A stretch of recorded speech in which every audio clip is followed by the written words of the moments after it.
योग एक समग्र अभ्यास है जो शारीरिक आसन, श्वास नियंत्रण, ध्यान और नैतिक सिद्धांतों को जोड़ता है। यह एक आध्यात्मिक अनुशासन है जिसका उद्देश्य शरीर और मन और आत्मा के बीच शाश्वत शांति और सामंजस्य प्राप्त करना है।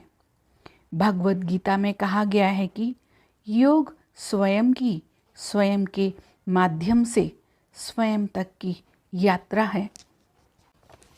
सदियों पहले संस्कृत के लोकप्रिय कवियों में से एक कवि भर्तृहरि ने योग की विशेषता पर प्रकाश डालते हुए कहा था, गांभीर्यम यस्य पिता क्षमा च जननी शांतिश्च चिरम गहनी सत्यम सूर्यम दया च भगनी भ्राता मनः संयमः सई भूमितलम दिशोसपि वसनम ज्ञानामृतम भोजनम एते यस्य कुटुंबिनः वद सखे कस्माद् भयम योगिनः।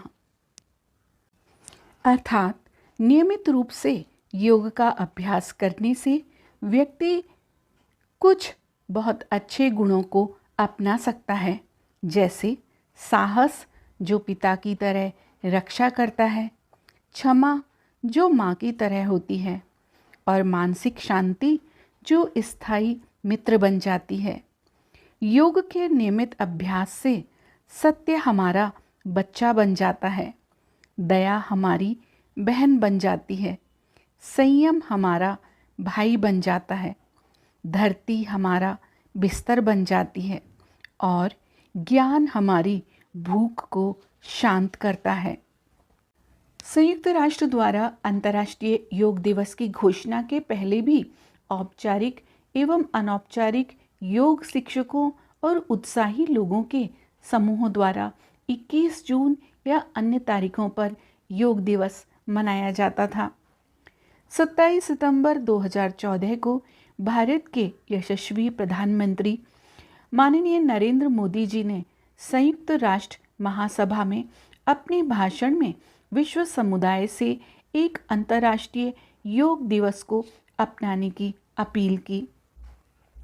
11 दिसंबर 2014 को संयुक्त राष्ट्र के 177 सदस्यों द्वारा 21 जून को अंतर्राष्ट्रीय योग दिवस को मनाने के प्रस्ताव को मंजूरी मिली। भारत के इस प्रस्ताव को 90 दिन के अंदर पूर्ण बहुमत से पारित किया गया, जो किसी भी प्रस्तावित दिवस को संयुक्त राष्ट्र संघ में पारित करने के लिए सबसे कम समय है। इस तरह 21 जून 2015 को पहली बार अंतर्राष्ट्रीय योग दिवस मनाया गया। अंतर्राष्ट्रीय योग दिवस प्रतिवर्ष 21 जून को मनाया जाता है। अंतर्राष्ट्रीय योग दिवस प्रतिवर्ष 21 जून को मनाने के लिए यह दिन क्यों निर्धारित किया गया, इसके पीछे कुछ खास वजह है। 21 जून विश्व के अन्य क्षेत्रों के अलावा उत्तरी गोलार्ध में वर्ष का सबसे लंबा दिन होता है। इस दिन उत्तरी गोलार्ध में सूरज जल्दी उगता है और देर से ढलता है। यह दिन साल का लंबा दिन इसीलिए माना जाता है। यह एक ऐसा दिन है जब दुनिया सूर्य की भरपूर रोशनी में नहाती है और ब्रह्मांड की सामूहिक ऊर्जा में हिस्सा लेती है। 21 जून प्रकाश, ऊर्जा, स्पष्टता और जागृति का प्रतीक है। 21 जून का दिन वर्ष में सबसे लंबा दिन होता है तथा ये ग्रीष्म संक्रांति के नाम से जाना जाता है। ग्रीष्म संक्रांति के बाद सूर्य दक्षिणायन में प्रवेश करते हैं, जिसे योग और अध्यात्म के लिए अत्यंत महत्वपूर्ण माना जाता है तथा ग्रीष्म संक्रांति करने वाली यह तिथि 21 जून प्रकाश और जीवन शक्ति का प्रतीक है। ग्रीष्म संक्रांति को भारतीय पौराणिक कथाओं में एक महत्वपूर्ण दिन माना जाता है। यह दिन नवीनीकरण और पुनर्जन्म का समय है, जो योग की परिवर्तनकारी शक्ति को दर्शाता है। शास्त्रों और उसकी शिक्षाओं के अनुसार योगी संस्कृति में भगवान शिव को आदि योगी माना जाता है। हिंदू धर्म ग्रंथों के अनुसार भगवान शिव इसी दिन अपने शिष्य सप्तऋषि को योग विज्ञान सिखाना शुरू करते हैं। अंतर्राष्ट्रीय योग दिवस का लोगो अर्थात प्रतीक चिन्ह भी खास महत्व रखता है। प्रतीक चिन्ह यानी लोगो, इसमें कई संदेश, महत्वपूर्ण बातें प्रतीकात्मक रूप से शामिल की गई हैं। लोगो को नई दिल्ली स्थित पंचतत्व एडवर्टाइजिंग की 18 सदस्यीय टीम द्वारा बनाया गया था। प्रतीक चिन्ह अर्थात लोगों का चयन समाज के सभी वर्गों की भागीदारी बढ़ाने के लिए एक खुली प्रतियोगिता के माध्यम से किया गया था। प्रतीक चिन्ह को आधिकारिक तौर पर तत्कालीन विदेश मंत्री श्रीमती सुषमा स्वराज और आयुष राज्य मंत्री श्रीपद यसो नाइक ने नई दिल्ली में लॉन्च किया था। योग दिवस का प्रतीक चिन्ह अर्थात लोगो कई तत्वों से मिलकर बना हुआ है। सबसे पहले हमें एक इंसान दोनों हाथ ऊपर कर उन्हें जोड़ता हुआ दिखाई देता है। इसके सिर के पीछे पृथ्वी और उसके पीछे सूरज दिखाई देता है। नीचे हरी और भूरी पत्तियां दिखाई देती हैं। साथ ही साथ एक सुंदर सा स्लोगन भी लिखा हुआ दिखता है। दो हाथ ऊपर की ओर जुड़े हुए, यह योग की मुद्रा विशेष रूप से ध्यान मुद्रा या नमस्कार मुद्रा को दर्शाता है, जो सार्वभौमिक चेतना के साथ व्यक्तिगत चेतना के मिलन को दर्शाता है। साथ ही मन और शरीर, मनुष्य और प्रकृति के बीच मिलन के प्रतीक को दर्शाता है। योग शब्द की उत्पत्ति संस्कृत से हुई है, जिसका अर्थ है जुड़ना या एकजुट होना, जो किसी भी योगी का अंतिम लक्ष्य होता है। मानव आकृति के पीछे ग्लोब का चित्र है। यह हमारे ग्रह को दर्शाता है, जो यह बताता है कि योग केवल भारत तक सीमित नहीं है, बल्कि यह एक वैश्विक यानी ग्लोबल अभ्यास है। हाथों के नीचे पत्तियों के समान आकृति, भूरी पत्तियां भूमि तत्व का प्रतीक हैं। हरी पत्तियां प्रकृति और जीवन शक्ति का प्रतीक है। योग केवल शारीरिक अभ्यास नहीं है, यह प्रकृति के साथ संतुलन भी सिखाता है।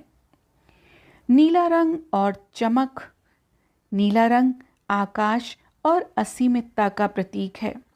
सिर के ऊपर नारंगी रंग का प्रभामंडल अग्नि तत्व का प्रतीक है। सूर्य ऊर्जा और प्रेरणा के स्रोत का प्रतीक है। संपूर्ण विश्व को योग के उद्देश्य, उसके सार, उसके निष्कर्ष को स्पष्ट करता हुआ स्लोगन है, सामंजस्य और शांति के लिए योग।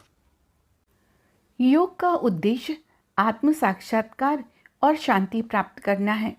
यौगिक विद्या कहती है कि योग सभ्यता के आरंभ से भी पुराना है। भगवान शिव, जिन्हें आदि योगी या पहला योगी कहा गया है, उन्होंने अपने 7 शिष्यों को योग सिखाया और इन 7 शिष्यों ने योग के ज्ञान को अलग अलग दिशाओं में जाकर विभिन्न क्षेत्रों में फैलाया। 2700 ईसा पूर्व सिंधु सरस्वती घाटी सभ्यता के लोग योग साधना करते थे। इसका प्रमाण खुदाई में प्राप्त मोहरें एवं जीवाश्म है। योग शब्द का पहली बार उल्लेख ऋग्वेद के प्राचीन ग्रंथ में किया गया, जो 1500 ईसा पूर्व का है। पूर्व शास्त्रीय काल में 108 लिखित दस्तावेजों में से 20 योग उपनिषद थे।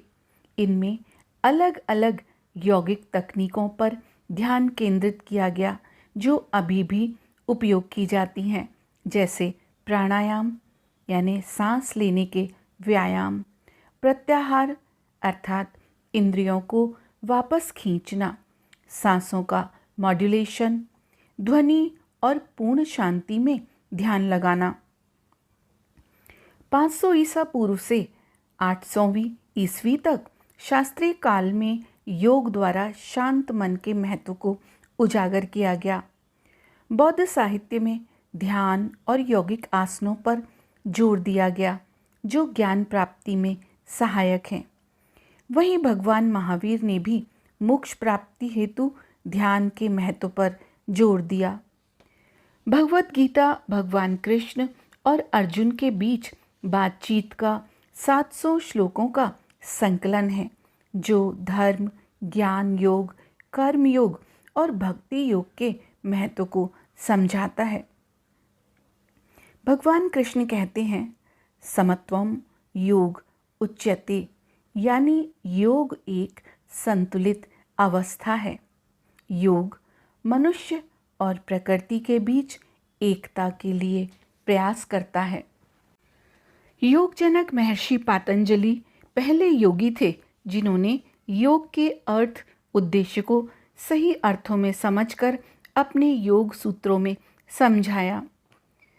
1700वीं ईस्वी तक का समय उत्तर शास्त्रीय काल कहा जाता है। इस समय के योगियों में आचार्य त्रय, आदि शंकराचार्य, माधवाचार्य, रामानुजाचार्य, मीराबाई एवं पुरंदरदास शामिल हैं। आदि शंकराचार्य ने ज्ञान योग एवं राजयोग को आगे बढ़ाया एवं नकारात्मक विचारों से मन को मुक्त करने के लिए ध्यान पर जोर दिया। आधुनिक काल जो 1700वीं ईस्वी से अब तक है, स्वामी विवेकानंद योग का प्रचार करने वाले प्रमुख योगियों में से एक हैं। रमण महर्षि, रामकृष्ण परमहंस, वीकेएस अयंगर, के जोइस परमहंस, योगानंद और विवेकानंद ने हठ योग, वेदांत योग और भक्ति योग के प्रसार और लोकप्रियता में भूमिका निभाई। योग मानसिक स्वास्थ्य के लिए एक शक्तिशाली उपकरण है। योग न केवल हमारे अंदर बल्कि बाहरी दुनिया के साथ हमारी बातचीत में भी संतुलन बनाता है। ध्यानपूर्वक सांस लेने, सचेत भोजन करने और नैतिक जीवन जीने जैसी प्रथाओं के माध्यम से योग हमें अपशिष्ट को कम करने, प्रदूषण को कम करने और जैव विविधता की रक्षा करने के लिए प्रोत्साहित करता है।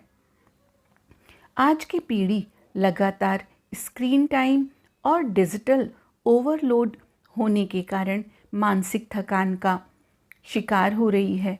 योग माइंडफुलनेस को प्रोत्साहित करता है जिससे आसपास के माहौल से फिर से जुड़ने में मदद मिलती है।